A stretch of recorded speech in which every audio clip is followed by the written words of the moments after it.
Hello everyone, this video is going to cover sections 5.2 through 5.4, maybe 5.5. The whole chapter deals with bivariate or multivariate probability distributions, meaning that you have more than one random variable. Usually the random variables are going to be denoted by capital Y1, Y2, and so forth. And we're technically going to use the same techniques to find the sample space that we used before. So this is the definition. Let y1 and y2 be discrete random variables. By the way, we're going to do this also with continuous. Then the join or bivariate probability function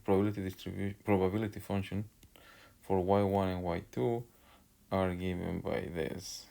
Lowercase p y1 y2 is the same thing as the probability that the random variable capital Y1 is equals to this value, and so forth for any of the values.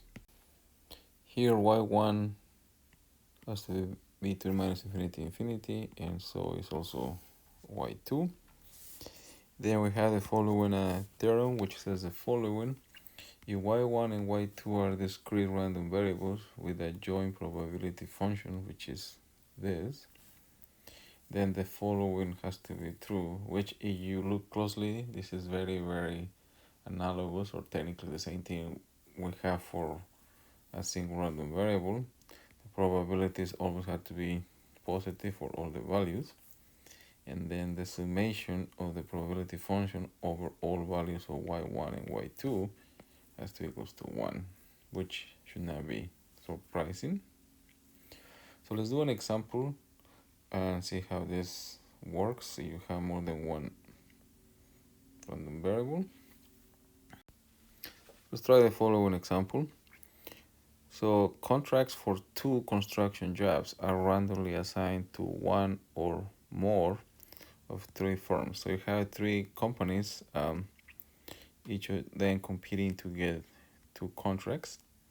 So let Y1 denote the number of contracts assigned to firm A, and Y2 the one assigned to firm B. Notice that we don't have Y3, but you still have company 3 you have to keep on the picture.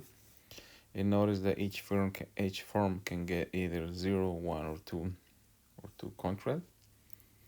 So let's say that here 1 is whoever got contract 1, and 2 whoever got contract 2, and we're trying to find the sample space. Okay, so if I do this AA, that means the first contract was assigned to company A, and the second contract was also assigned to company A. So in this case, since we're only focusing on company A and B, that means A got a 2 and B got 0. Then you can have A and B, which means each of them got 1, or it could be B and A, which again each of them gets 1. It could also be AC, which means company A gets the first one, C gets the second one. That means B gets nothing. You can also have CA, which means the first contract was assigned to company B, and the second one was assigned to company A. That means A will get 1 and B will get 0. You can also have BB, which means company B will get both contracts. You have BC, which means A gets nothing but B gets 1, or CB, which means again A gets nothing but B gets 1. Or finally, you could have CC, meaning both of the contracts went to company C, which means A gets 0 contracts and also B gets 0 contracts. So therefore, we create a table with the probabilities. Remember, the possible values for Y1 is 0, 1, and 2. And so are the possible values for y2. So then the probability of 0, 0, you only have 1. The total number is 9, so this will be 1 over 9. Okay, so notice that you have 9 possible outcomes. So then the probability that y gets 1 and y2 gets 0, that's equals to 2 over 9. How do we get that? Well, it says y1 or a gets 1 and the other one gets 0, so you have two of those on the list, which is right here. If this happens, a gets 1 and b gets 0, and you have 2 of them. Then this will be 1 over 9, same reasoning. This should be 2 over 9, 2 over 9, 0, 1 over 9, and this will be 0, because you cannot have 2 and 1, that's impossible, or 2 and 2, that's impossible. Same thing here, 2 and 1, because you have only 2 contracts total. Notice that if you add all the probabilities, it has to equals to 1. Okay, so you should check that all of these adds to 1. We'll answer this in the next part. Okay, so this is a typical example of a joint probability function. All right, so now let's go to another definition.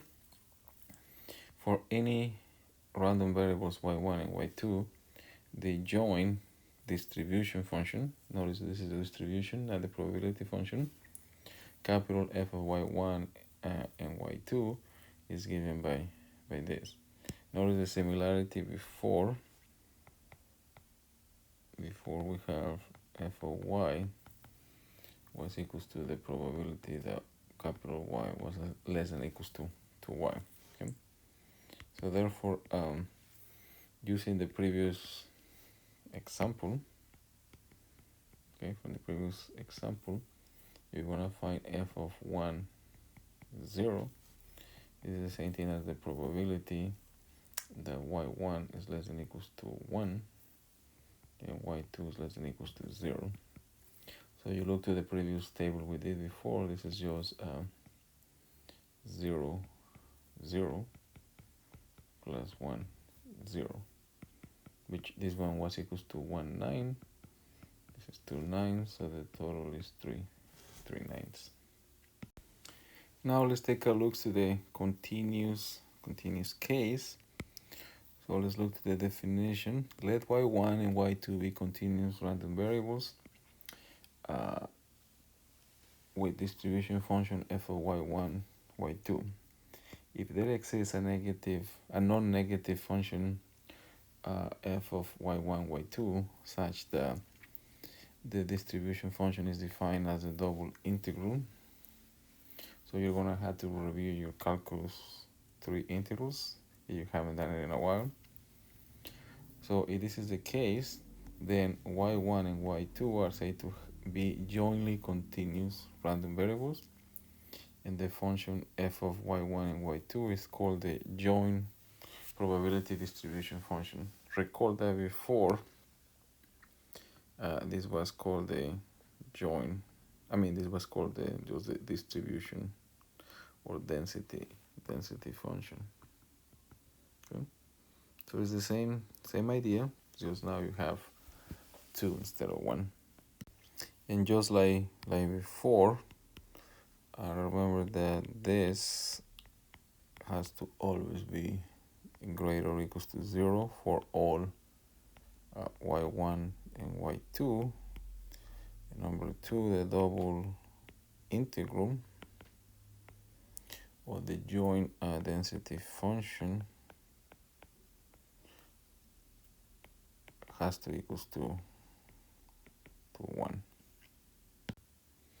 And as I mentioned a few minutes ago, I highly recommend you to go to your calculus 3 book and review double and triple integrals, because we're gonna use those techniques in the coming examples.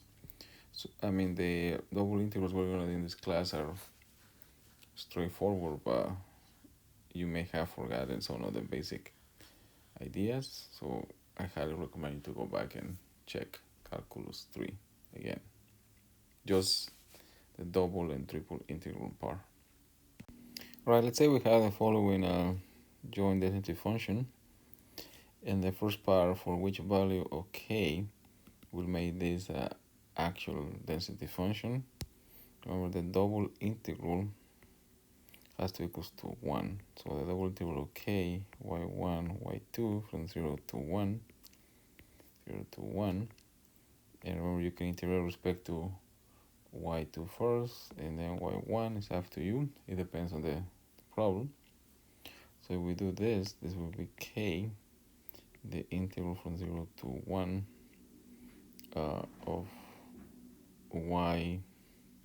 You integrate with respect to, y1. If we integrate with respect to y2 first, it will be y2 squared over 2 from 0 to 1, and then it will be the y1. And this is a very easy integral, so you will end up with k, the integral from 0 to 1 y1 the y1.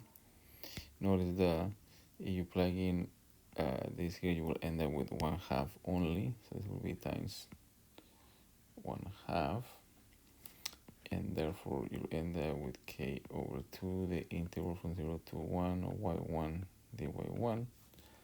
The whole thing is going to be k over 4 once you integrate, which means that the value for k has to be 4, since the whole integral has to equal to 1.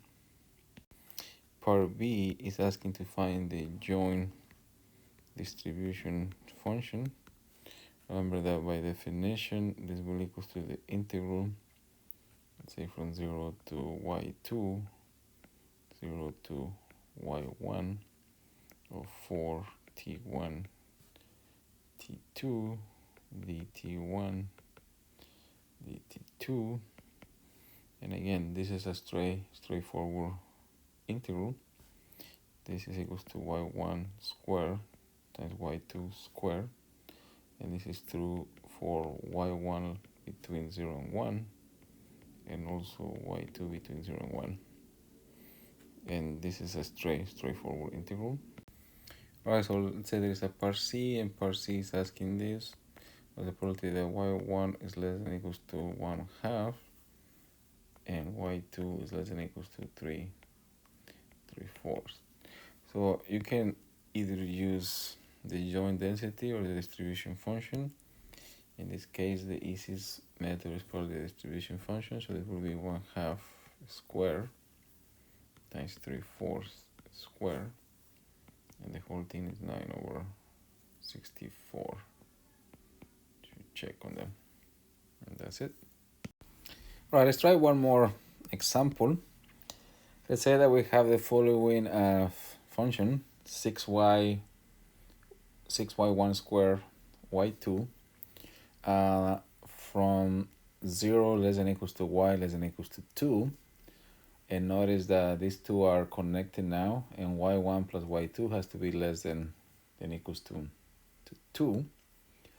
So the first part is verify that this is an actual density function.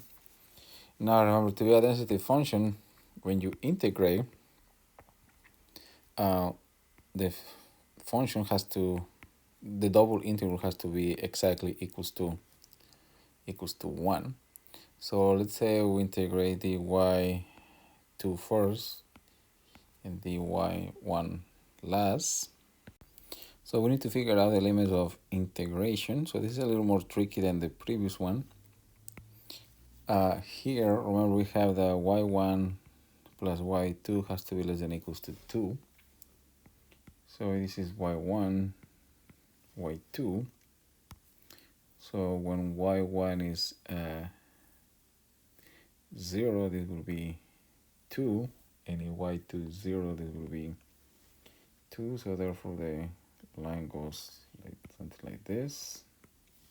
So this is this line. And then here we have the line y1 is equals to y2.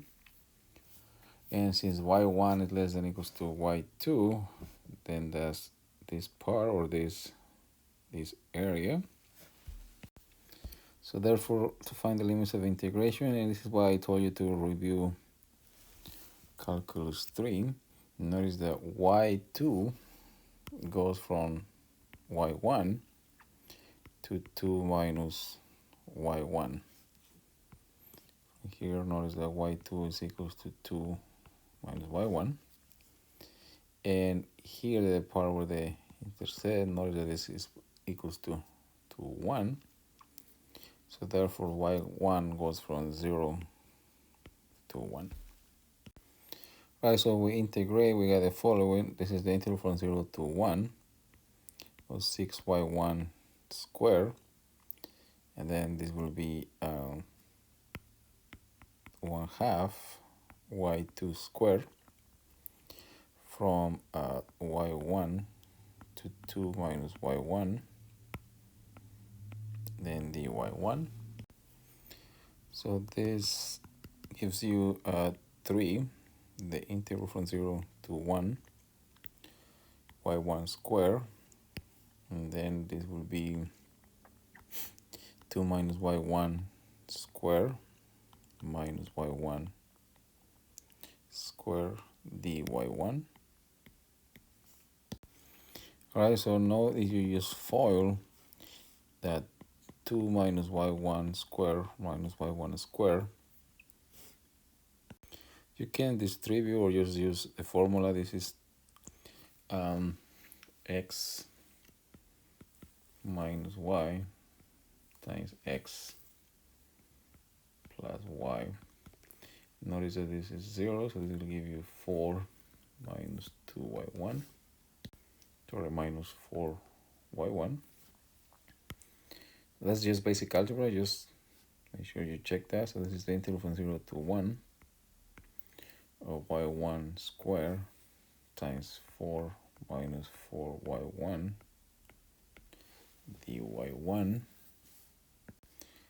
So this is the same thing as the integral from 0 to 1 of 12y1 squared dy1 minus the integral from 0 to 1 of 12y1 cubed dy1, which from here we have 12y1 cubed over 3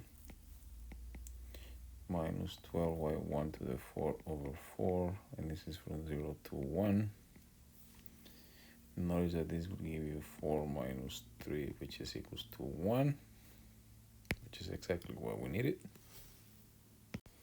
Right, now using the same density function, now that we know that is a density function, what will be the probability that y1 plus y2 is less than 1?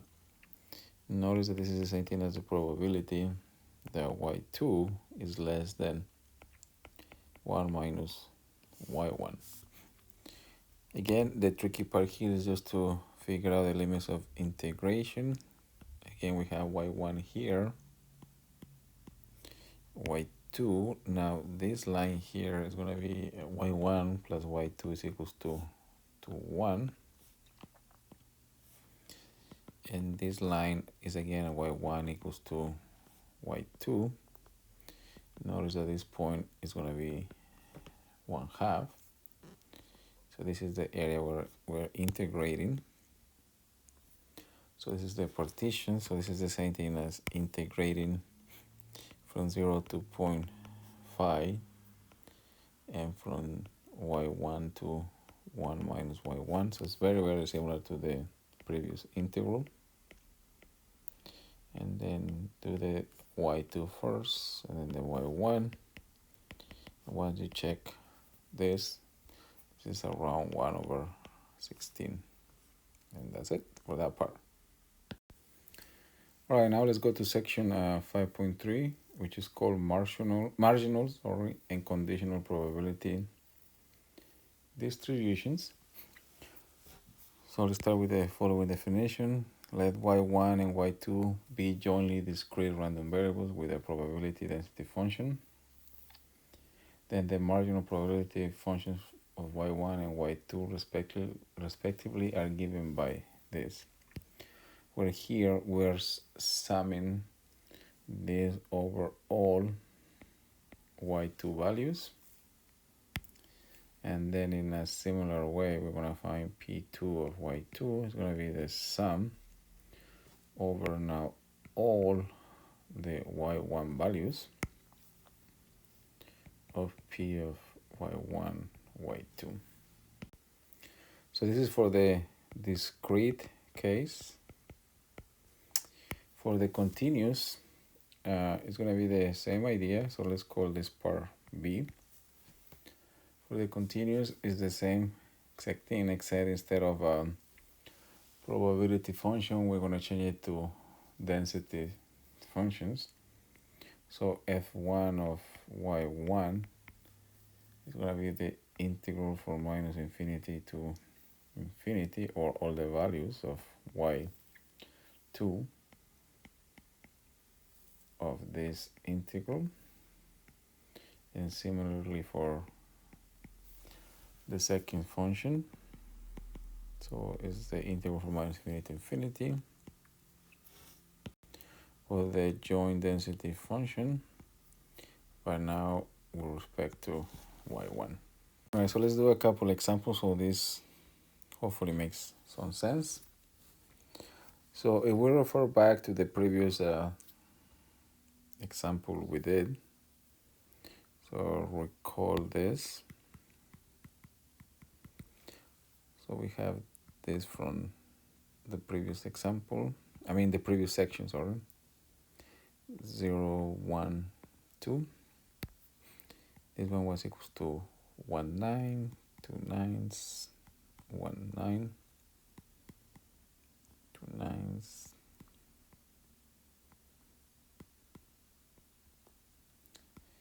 and so forth. Okay, so this was the last section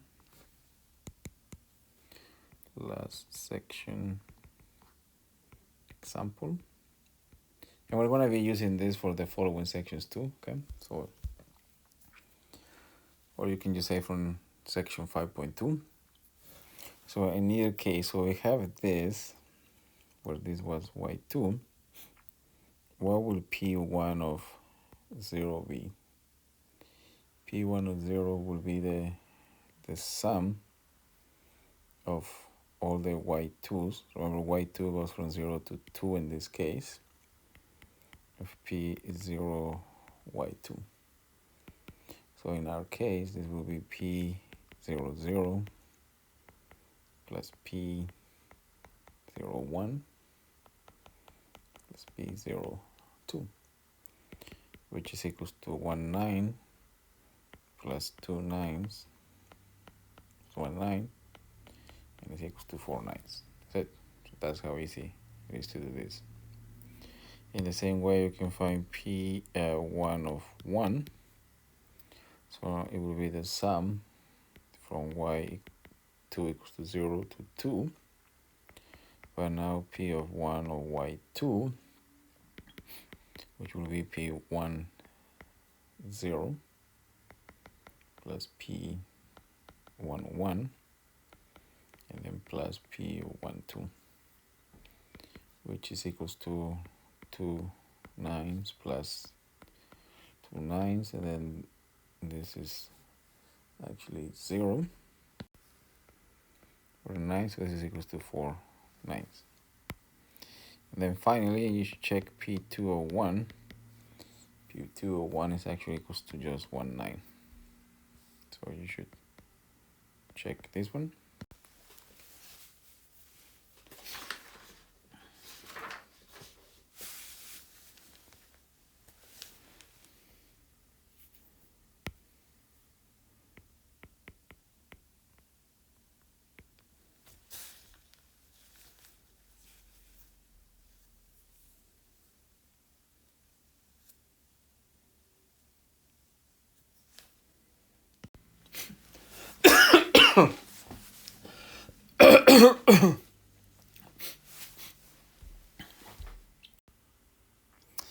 Now, in the following definition, just like we have done in the previous sections, we're going to talk about now conditional expectations. So this is not new. We have done this before, but now we're going to do it with jointly distributed random variables.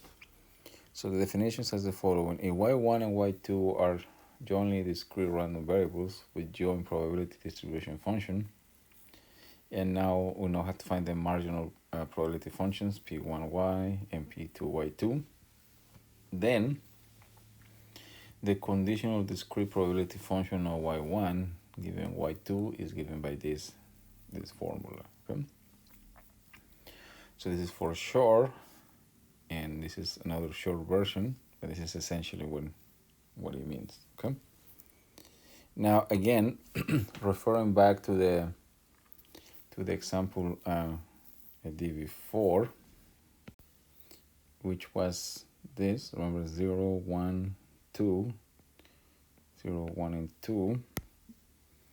And this was 1, 9, 2 9s, 1, 9, 0, 0, 0, 2 9s. Okay.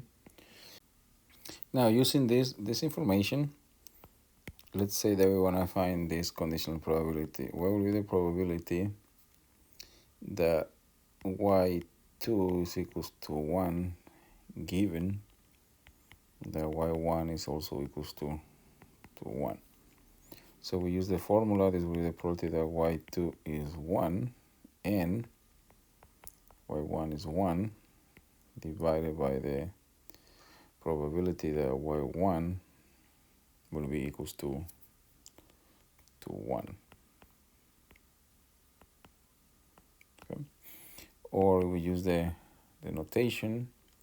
This will be p11 divided by p101.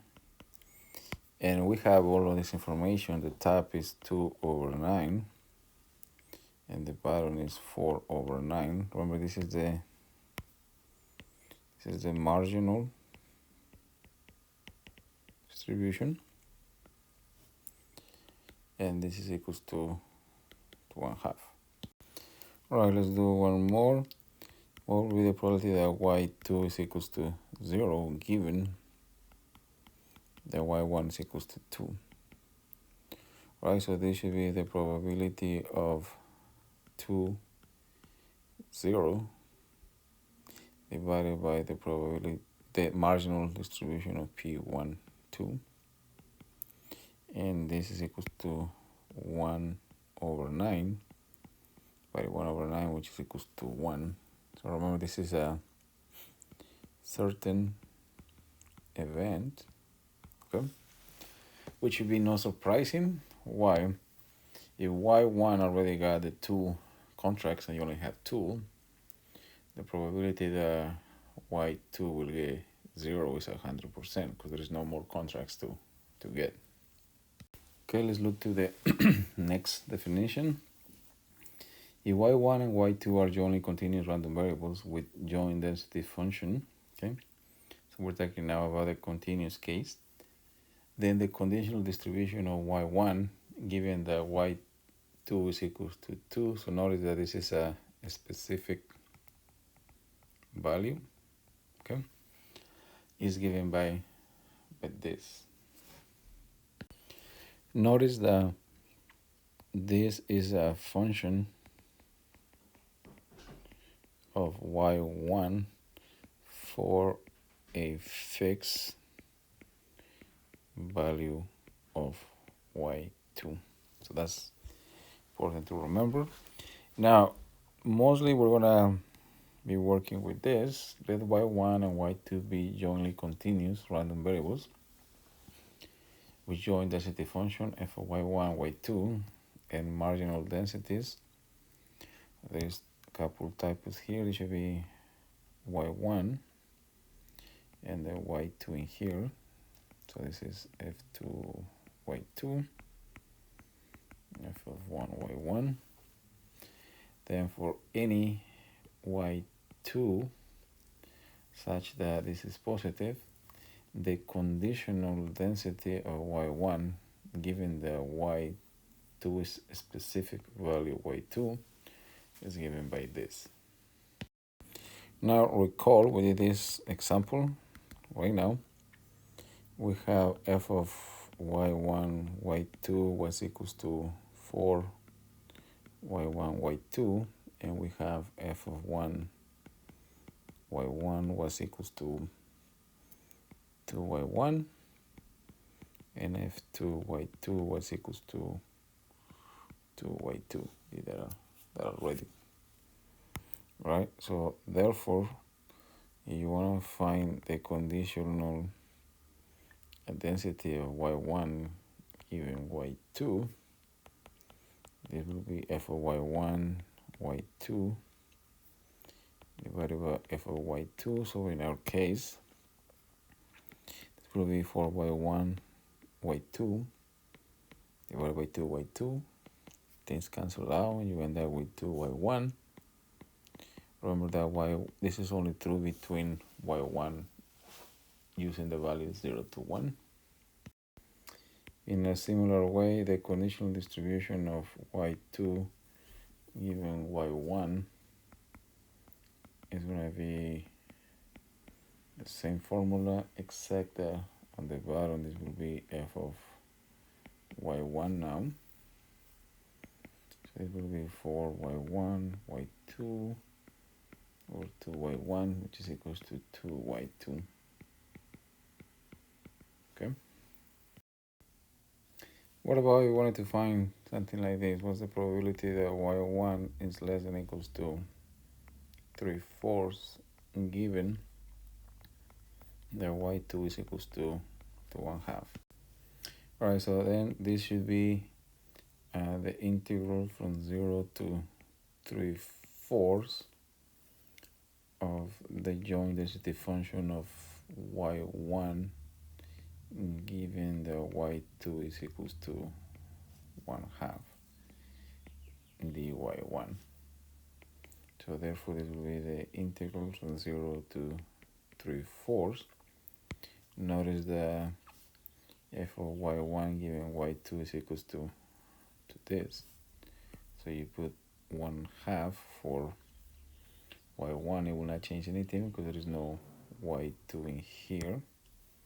So this will be just a 2y1 dy1. Notice that this is exactly the same thing as the probability that y1 is less than or equals to 3/4 if we use the marginal function. And this is very easy to integrate. So this is just y1 from 0 to 3/4, y1 squared.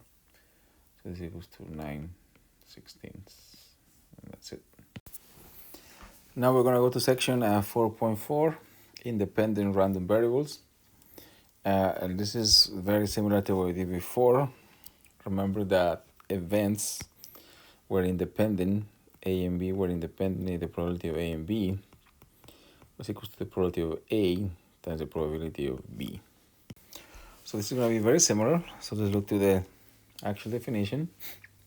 Let y1 have a distribution function, f of 1, y1, and y2 have a distribution function, f2 of y2.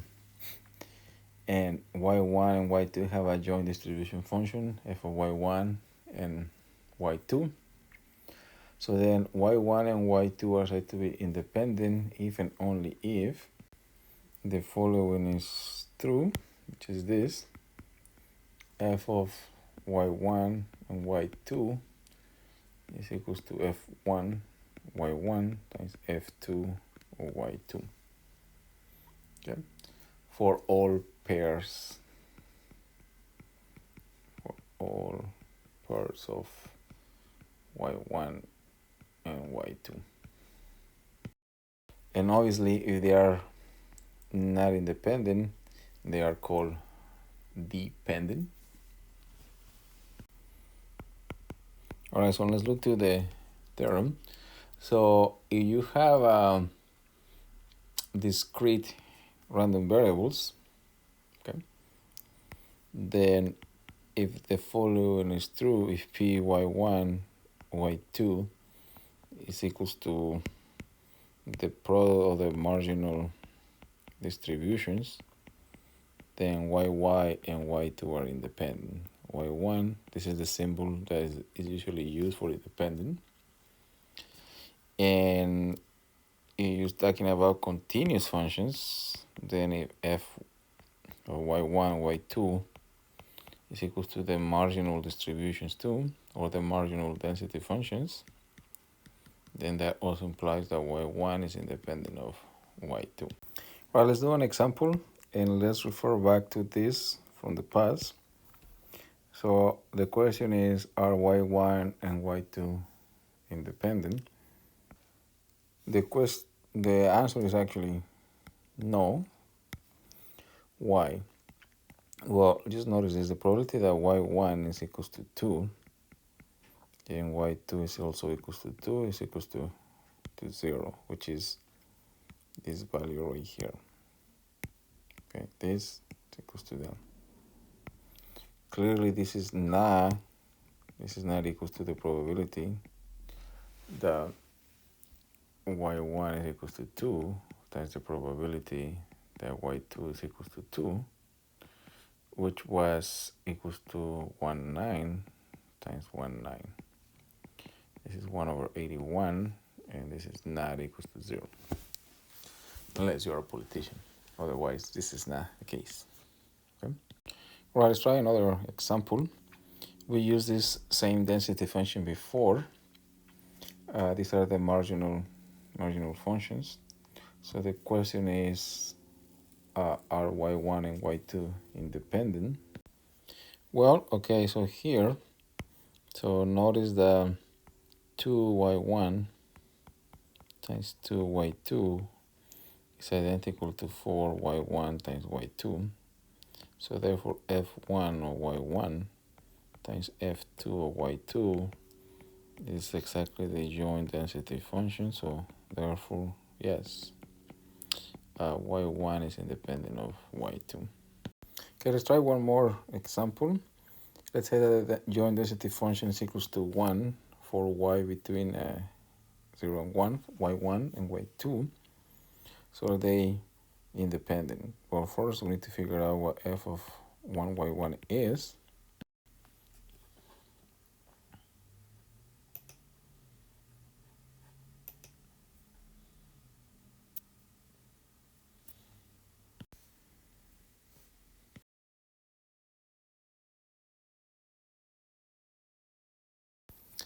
And finally, we're going to talk about the expected value of joint density functions. So let's do a definition of expected value, which is very similar to what we did before. So in the discrete case, okay, so let's say g of y1, y2, and so forth is a function of discrete random variables. Then the expected value of g of y1, y2, all the way to yk, it will be the summation over all yk, okay, and all the summation, and so forth of the function of y1, y2, all the way to yk, and then times obviously p y1, y2, all the way to yk. So that's in the discrete case. In the continuous case, the expected value of g of y1, y2, all the way to yk is going to be the multiple integrals, okay, of g of y1, y2, all the way to yk. Therefore, we wanted to find the expected value of, let's say, y1, y2. This will be the integral from 0 to 1, 0 to 1 of y1 times y2, 10 times the density function, which is for y1, y2, the y2, the y1, or the double integral from 0 to 1 of 4y1 square, y2 square, d2y, dy1, which this is actually pretty easy to compute. Now, using the same information, let's say you want to find the expected value of y1 only. Let's say this is part A, part B. So again, using the definition, this will be the integral from 0 to 1, 0 to 1, and we're going to multiply by y1 only. You still have the joint density function here. And then this will be equals to 4, the integral of y1 from 0 to y1 square, from 0 to 1. And you integrate the other part, this will be y2 squared over 2, 0 to 1, dy1. And this is actually just 2, the integral from 0 to 1 of y1 squared dy1. You should check all of this. And this is going to be 2 times y1 squared over y1 cube over 3, 0 to 1, and the whole thing is just 2 over 3. Now, notice the y1 was independent of y2. We did that in the previous section. So therefore, we could have done this instead. The expected value of y1, it will be the integral from 0 to 1 of y times the marginal function. Remember, the marginal function was 2y1 dy1. And notice that you multiply and integrate. This is the integral from 0 to 1 of 2y1 squared dy1, which is again equals to just 2/3. Just exactly the same thing we got. Now, this is possible to do it this way because they're independent. They are not independent, you have to do it this way. So now you wanted to find the variance. What's the variance of y1? Well, first we need to find the expected value of y1 squared. And this will be now the integral from 0 to 1 of 2y1 cube dy1. And you multiply now by y squared. Remember, this is y1 squared times 2y1. And again, this is a pretty easy integral. You should check that this is just 2/4. And remember, by definition, the variance of y1, it will be the expected value of y1 squared minus the expected value of y1 whole thing squared. So in our case, this is just 2/4 minus 4/9, which is equals to 1/18. And finally, if you need to find the expected value of y1 minus y2, what will be the expected value of y1 by linearity minus the expected value of y2? We find out that the expected value of y1 was equals to 2/3, but you should check this. Remember that the marginal density function was the same for y2 as it was for y1.